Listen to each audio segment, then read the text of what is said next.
साक्षी यार, आजकल की लड़कियों को हो क्या गया है, जहाँ शादी के वक्त 7 जन्मों की कस्में खाते हैं, 7 जीने मरने की कस्में खाते हैं, वहीं पर एक ऐसा मामला सामने आया है जिसने अपने पति को ही शादी के 7 दिन बाद ही मौत के घाट उतार दिया।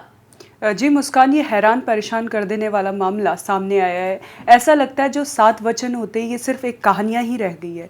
शादी एक दांव सा हो गया है, जैसे जुआ होता है ना, जुआ खेलते हैं तो उसमें एक दांव लगाया जाता है, अगर जीते तो अपनी किस्मत, हारे तो अपनी किस्मत। तो यही एक ऐसा हो गया है कि जुआ जैसा हो गया है। अगर आप जुआ खेलते हैं तो अगर आपका ज़िंदगी अच्छी चल रही है, आपको प्यार प्रेम मिल रहा है तो ये आपकी किस्मत है। अगर आपको उसमें ऐसा मुस्कान जैसा केस भी, मुस्कान आपने सुना होगा, और ये सोनम केस, मतलब अगर ये दोनों केस जैसे अगर आपकी किस्मत है तो आप अखबार की हेडलाइन पर आ जाएंगे। तो देखिए ये कितने चौंका देने वाला केस सामने आया है। जाते हैं हनीमून में, लेकिन वहाँ क्या होता है आप सब देख ही रहे हैं। पूरा देश चौकन्ना है, हैरान है, परेशान है कि आखिर जो लड़कियां हैं वो किस तरफ जा रही हैं। जी साक्षी, ये जो सोनम का केस सामने आया है और मौका मिलते ही वो अपने पति को मौत के घाट उतरवा देती है, सुपारी देकर उतरवाती है, कॉन्ट्रैक्ट किलर बुलवाती है। ये इतना गंभीर हो गया साक्षी, जिसके बाद पुलिस के हाथ कई सबूत लगे हैं। आज हम उन सबूत के बारे एक एक कर डिस्कस करेंगे। जब पहला सबूत वो लगा जो जिसके बाद ये पूरा जो कांड था वो सारा इशारा करता है सोनम के तरफ, क्योंकि सोनम जो थी वो खुद को गुमशुदा बता रही थी और ऐसा प्रिटेंड कर, मतलब कहानी कर रही थी। उसको ऐसा लग रहा था, ऐसा प्रिटेंड कर रही थी कि उसको अगवा कर लिया गया है, किडनैप कर लिया गया है, कुछ और मोड़ देने का कोशिश कर रही थी। लेकिन जितने सबूत एक के बाद एक मिलते गए हैं उससे साफ यही संकेत जाता है कि सोनम ने ही ये जो पूरा कांड को अंजाम दिया है और इसकी प्लानिंग उसने बहुत पहले से कर रखी थी। पहले सबूत की अगर मैं बात करूं साक्षी, तो जिस जगह राजा का लाश मिला था वो सड़े गले की हालत में मिला उसकी लाश। उस जगह धारदार हथियार तो था, कुल्हाड़ी तो था ही, पुलिस को मिला। उसके साथ ही सोनम के जैकेट भी वहां से मिले हैं। ये तो बहुत अहम सुराग पुलिस को मिला है, बहुत अहम सबूत सामने आया है। पहला कि जहाँ पे जो राजा की लाश मिली है वहां पे उसके पास से जैकेट मिली है सोनम की। जी। जो दूसरा है वो सोनम ने जो राजा के मोबाइल से पोस्ट किया था, खुद से नहीं किया था। आपको बता दें ये बहुत बड़ी जो सुराग मिला है पुलिस को कि उसने एक पोस्ट की थी जो कि उसने राजा के मोबाइल से की थी, खुद के फ़ोन से नहीं की थी। और जो तीसरा है मुस्कान, वो है राजा को जबरन ले गई मेघालय, वापसी का टिकट नहीं किया। बहुत अहम पॉइंट है। देखिए कैसे उसने पहले से ही दिमाग में ये पूरी प्लानिंग कर रखी थी, अपने जो प्रेमी है, कथित प्रेमी राज के साथ मिलकर, और जो राज ने है अपने साथ 3 सुपारी किलर को साथ में लेकर ये पूरी घटना को अंजाम दिया है, जो कि पूरी जानकारी में अभी सामने आई। और अहम बात यह है कि उसने वापसी का टिकट नहीं लिया। और मुस्कान, खबर यह भी है कि राजा मेघालय नहीं जाना चाहता था, वो चाहता था कि कश्मीर जाए हम हनीमून मनाने के लिए और थोड़ा ब्रेक लेकर जाए। लेकिन मुस्कान, जो सोनम ने इतनी ज्यादा जल्दबाजी दिखाई कि उसने मेघालय का टिकट कराया लेकिन वापसी का नहीं करवाया। हाँ जी साक्षी जी, जैसा कि आपने बात की राज की कि वो राज भी वहां पर मौजूद था। आपको बता दें साक्षी, वो लगातार राज के साथ कांटेक्ट में थी। ये एक अहम सुराग पुलिस के हाथ लगी है, क्योंकि जो सबूत मिले हैं उसके कॉल रिकॉर्डिंग से, उसके चैट से, ये सारे सबूत पुलिस के हाथ लगे हैं कि राज भी उस वक्त वहां पर मौजूद था, मेघालय मौजूद था, और उसके साथ और 3 लोग जैसा कि आपने बताया मौजूद थे वहां पर। और ये भी पुलिस ने खुलासा किया है कि जिस होम स्टे में वो रह रही थी, सोनम और राजा रह रहे थे जिस होम स्टे में, उसके 1 किलोमीटर के अंदर में ही उसका जो आशिक था, उसका जो बॉयफ्रेंड था राज कुशवाहा, वो भी 1 किलोमीटर के दायरे में ही था। जी मुस्कान, बहुत चौंकाने वाली बात ही है। और जो खुलासा, ये चौथा नंबर वाला खुलासा है, बहुत ही अहम सुराग है। क्योंकि देखिए जैसे जैसे उनकी पूरी हनीमून चल रहा था, पूरा ट्रैक कर रहा था राज, और किसकी मदद से? सोनम की मदद से। क्योंकि सोनम पल पल की जानकारी राज तक पहुंचा रही थी, उसकी लोकेशन भेज रही थी और लगातार राज के संपर्क में थी। ये चौथा जो अहम, बहुत ही अहम पॉइंट है। अब मैं आपको 5वां पॉइंट बताती हूँ, जो कि सीसीटीवी कैमरे में 3 लोग दिखे हैं। आपको बता दें पूरी घटना का सीसीटीवी कैमरा भी सामने आया है, जिसमें मुस्कान, आपको मैं बता दूं, जो सोनम है, एक में जो राजा है वो बाइक में बैठा होता है और जो थोड़ी दूरी पर रहती है सोनम, जो कि चैट करते हुए दिखाई देती है, जिससे कि अंदाजा लगाया जा रहा है कि वो किसी को लोकेशन भेज रही थी, क्योंकि वो लोग शायद उस जगह को चेंज करके दूसरी जगह कहीं घूमने जा रहे थे। एक और सीसीटीवी कैमरा है जिसमें 3 लोग उसके साथ दिख रहे हैं, कुछ दूरी पर उसके पीछे चल रहे हैं, आगे सोनम चल रही है और कुछ दूरी पर 3 लोग चल रहे हैं। मतलब जो 5वां पॉइंट है वो भी बहुत अहम पॉइंट है। जैसे जैसे कड़ियां आगे बढ़ रही हैं, पॉइंट्स भी बहुत इंपॉर्टेंट सामने आ रहे हैं। मुस्कान देखिए कितने इंपॉर्टेंट जो सबूत हैं पुलिस के हाथ लगे हैं। सीसीटीवी फुटेज से साफ आप अंदाजा लगा सकते हैं कि जो सोनम है वो जो कहानियां गढ़ रही थी, उसको किडनैप किया गया। अगर किडनैप किया गया तो उसके शरीर में एक भी खरोच नहीं है, उसके जेवर उसके सुरक्षित हैं,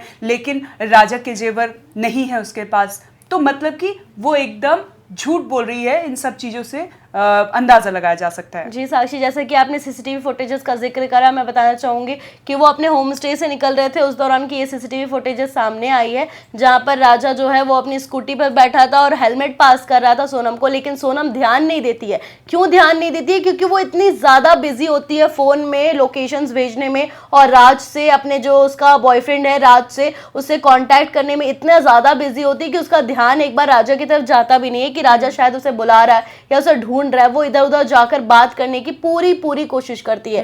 वहीं साक्षी, जहां से बात करने की बात आई, तो ये भी बता दें कि एक ऑडियो कॉल भी काफी ज्यादा वायरल हो रहा है, जो उसकी माँ का, राजा की माँ का, वही छठा जो पॉइंट है बहुत इंपॉर्टेंट है, ये भी बहुत ज्यादा, क्योंकि जो राजा की माँ से जब सोनम की बात होती है तो वो राजा के बारे में जिक्र करती हैं, लेकिन सोनम राजा से बात नहीं करवाती है। वो उसकी माँ से वो बोलती है कि वो आगे ट्रैक कर रहे हैं, मैं पीछे हूँ, और वो उसके व्रत के बारे में वो बात करती है। सोचिए वो अगर अध्यात्म किस्म की लड़की है तो वो ऐसी घटना को कैसे अंजाम दे सकती है।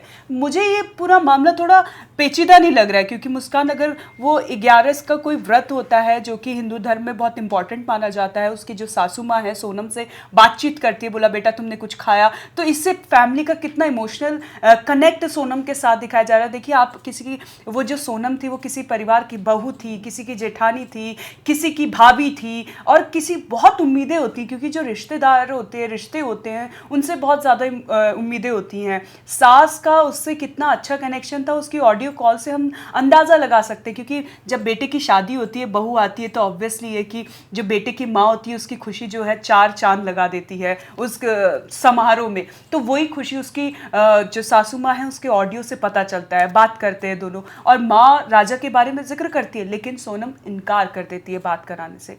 कितना ज़्यादा उसके दिमाग में षड्यंत्र रच रखा था उसने, जो ये पूरी प्लानिंग थी, कितनी ज़्यादा उसने अच्छी तरीके से पूरी स्क्रिप्ट लिखी हुई थी मुस्कान। प्लानिंग तो उसका, सोनम का ये भी था कि इसे पूरा चोरी का वारदात देने का, चोरी की तरफ इसे मोड़ने का, इस कांड को मोड़ने का सोनम का ये प्लानिंग था कि राजा की 10 लाख की ज्वेलरी गायब कर दी थी सोनम ने, और पुलिस को ये गुमराह करने की कोशिश की जा रही थी कि शायद ये लूटपाट की घटना है जिसके वजह से राजा की मौत हो गई। लेकिन पुलिस के हाथ ऐसे कई सबूत लगे, जैसे सोनम की ज्वेलरी गायब नहीं थी, जैसे आपने जिक्र भी करा था, राजा की ज्वेलरी गायब थी, तो ऐसा सोनम बरगलाने की काफी ज्यादा कोशिश तो कर रही थी, लेकिन आखिर में क्या हुआ कि वो पकड़ी गई। जी मुस्कान, ये 7वां बहुत इंपॉर्टेंट पॉइंट है, जिसमें राजा की 10 लाख की ज्वेलरी गायब हुई, सोनम की नहीं हुई। सोनम ने ये खुद बताया कि हमको किडनैप कर लिया गया, मेरी ज्वेलरी चोरी हो गई, राजा की भी चोरी हो गई, हमारे पास कुछ नहीं है। मतलब बहुत उसने नौटंकी करने की कोशिश की, लेकिन वो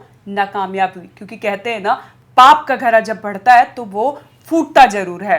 तो देखिए किस तरह से उसने झूठ बोला और सारे झूठ उसके पकड़े गए, क्योंकि पुलिस ने कड़ी जोड़ते रही, कड़ी दर कड़ी एक दूसरे से जोड़े, तो वो झूठ निकला। ये 7वां भी बहुत इंपॉर्टेंट पॉइंट है। उसका अब 8वें पॉइंट की बात करते हैं, जिसमें शादी की रस्मों में वो हर वक्त उदास दिखती है। मुस्कान, तुमने गौर किया होगा उस तस्वीर में, जब जो राजा है उसके माथे पर सिंदूर भरता है, उसके चेहरे में कोई स्माइल नहीं होती। अगर इधर हम कोई और तस्वीर उठा ले, अगर मेरे कोई ले लो, मैं अभी अनमैरिड हूँ, अगर मेरी शादी होगी, जब मेरे माथे में सिंदूर डालेगा तो ऑब्वियसली एक इनर हैप्पीनेस होती है वो, जो कि हमारे फेस में भी दिखाई देती है, जो कि राजा के फेस पे काफी ज्यादा झलक रही थी, खुशी दिख रही थी। लेकिन अगर हम उसकी वीडियो पे गौर करें तो उसमें सोनम का जो चेहरा है वो काफी उदास लग रही है, बहुत मायूस लग रही है। ऐसा लग रहा है कि जबरदस्ती उसकी शादी कराई जा रही है, उसे जबरदस्ती दुल्हन बनाकर बिठाया गया है। ये तस्वीर में साफ ऐसा लग रहा था। लेकिन अगर जो उसकी बहन ने जो पोस्ट किए थे कुछ वीडियोस वगैरह, अगर हम उन पे बात करें, जो उसने ट्रांजेक्शन वीडियो बनाई थी जिसके बारे में हम डिस्कस कर रहे थे, उसमें मुझे थोड़ा नॉर्मल लगी है वो। उस ट्रांजेक्शन वीडियो में सोनम थोड़ा नॉर्मल लगी है। लेकिन अगर सिंदूर दान वाली जो हम वीडियो की जिक्र कर रहे हैं, उस वीडियो को अगर हम देखें तो उस वीडियो में वो काफी ज्यादा उदास लग रही थी। उसका मुरझाया हुआ चेहरा दिख रहा था, चेहरे पे ना खुशी थी ना कुछ और फीलिंग्स थी उसकी चेहरे पर। उसे ऐसा लग रहा था पता नहीं कौन सा दुख लग गया है अपने बॉयफ्रेंड से जुदा होने का। एग्जैक्टली मुस्कान, क्योंकि वो जो सिंदूर की तस्वीरें बहुत इंपॉर्टेंट मूवमेंट होता है लड़की के लिए, उसकी जिंदगी का बहुत अहम हिस्सा माना जाता है, जब क्योंकि एक सिंदूर बहुत इंपॉर्टेंट पॉइंट है। अब मैं आपको बताती हूँ 9वें पॉइंट की, जो कि बहुत ही इंपॉर्टेंट पॉइंट है। गाजीपुर कैसे पहुंची, इसका साफ जवाब नहीं दिया उसने। जब वो गाजीपुर पहुंची एक ढाबे में, तो ढाबे वाले से भी बातचीत हुई उसकी। ढाबे वाले ने सारी सूचना, उसको 1-1.5 घंटे ढाबे पर वो बैठी रही, उसको जो भी है चाय पी उसने, ऐसे जो सामने आ रही है खबरें, बिस्किट भी खाया। जिसके बाद उसने सारी कहानी ढाबे वाले को बताई। फिर उसके भाई से उसकी बातचीत हुई, उसके भाई ने फिर पुलिस को सूचना दी। लेकिन पुलिस अगर उससे पूछती है कि तुम गाजीपुर तक कैसे पहुंची, तो वो उसका जवाब नहीं देती है। वो कहती है कि मैं अभी स्थिति में नहीं हूं बताने की। पुलिस का भी ये जवाब आता है कि वो अभी स्थिति में नहीं है इस बात को जवाब देने की। तो सोचिए, जो सोनम है वो लगातार कितना झूठ बोलती जा रही है, लेकिन पुलिस उसके झूठ को बिल्कुल भी वो नहीं कर रही है, बिल्कुल भी अपनी पूरी तहकीकात कर रही है, ग्राउंड जीरो से लेकर हर एक एंगल को जांच रही है। मुस्कान, जो आखिरी पॉइंट है, 10वां जो पॉइंट है, वो है राजा की स्मार्ट वॉच की लोकेशन और सुपारी किलर की लोकेशन ओवरलैप हुई है। मतलब कि जो राजा की जो लोकेशन थी वो और जो स्मार्ट वॉच की जो लोकेशन है वो ओवरलैप हुई है। और ये जो लगातार जो सोनम है राज को अब उनकी लोकेशन भेज रही थी, कब कहाँ जा रहे हैं, क्या कर रहे हैं, कौन से होटल में रुके हैं, अब क्या कर रहे हैं, पल पल की अपडेट दे रही थी। लेकिन राजा की जो स्मार्ट वॉच की लोकेशन जो ही है वो ओवरलैप हो गई है। तो देखिए, ये जो 10 पॉइंट जो थे सोनम के और जो राज है उसका कथित प्रेमी और ये जो सुपारी किलर है, इन लोगों ने किस तरह से मिलकर ये पूरा षड्यंत्र रचा और राजा को आखिरकार मौत के घाट उतार दिया। तो कुछ इस तरह ही सुलझी सोनम और राजा की मर्डर केस की गुत्थी, जो पुलिस ने सुलझाई। एक के बाद एक पॉइंट्स हमने आपको बताए कि कैसे तहकीकात हुई, कैसे लोग पकड़े गए, कैसे इस केस को पूरा घुमाने की कोशिश की गई। लेकिन आखिरकार वही हुआ जो होना था, जो ऑलरेडी सोनम ने कांड कर दिया, लेकिन उसको सजा तो मिलनी थी और वो सजा मिलकर रहेगी। मुस्कान, अभी इसमें इतना ही नहीं, अभी इसमें और भी खुलासे होने बाकी हैं। तो पल पल की अपडेट हम आप तक पहुंचाते रहेंगे। आप देखते रहें one nation one group news. धन्यवाद।